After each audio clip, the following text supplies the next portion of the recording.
Defence sector कितनी तेजी से आगे बढ़ रहा है। और सिंदूर 1 के बाद अभी तो पॉज है, चल रहा है, लेकिन उस दौरान भारत ने समझ लिया कि अब भारत को कई स्तर पर तैयारी करनी होगी। हालांकि उस ऑपरेशन सिंदूर में भारत ने पाकिस्तान को भी वो स्वाद चखाया जो उसको लंबे वक्त तक याद रहेगा।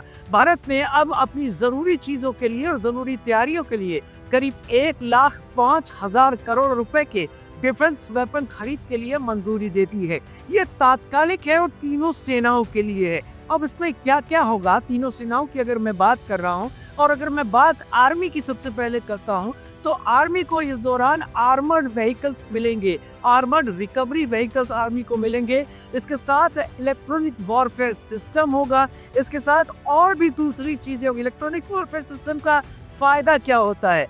फायदा ये होता है इलेक्ट्रॉनिक वॉरफेयर सिस्टम का कि हम जब युद्ध के दौरान में होते हैं तो दुश्मन के रडार्स और दुश्मन के नेटवर्क सिस्टम को जैम कर सकते हैं, उनका जो कम्युनिकेशन है उसे काट सकते हैं।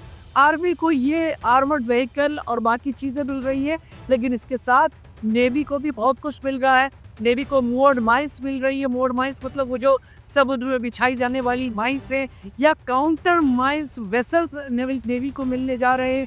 इसके साथ भी नेवी को और दूसरे वेसल मिल रहे हैं जो समुद्र में उसकी बादशाहत को कायम करने के लिए ज़रूरी है। लेकिन यहाँ पर एयर फोर्स को भी बहुत कुछ मिलने जा रहा है तीनों सेनाओं को इंटीग्रेट करने के लिए। तीनों सेनाएं किस तरीके से इंटीग्रेट होकर एक साथ काम करेंगी, ये यहाँ पर बहुत बड़ी चीज़ होगी। लेकिन यहाँ पर एक बात बहुत जानने वाली है, वो ये कि 1,05,000 करोड़ रुपए का जो इन्वेस्टमेंट डिफेंस में हो रहा है, ये विदेशों में नहीं जा रहा है, ये पैसा भारत में है। कि घी कहाँ गया? खिचड़ी में। कहने का मतलब ये कि भारत की सेनाओं को ये नया सिस्टम मिलेंगे और इसे बनाने वाले भी भारत की कंपनियां होगी।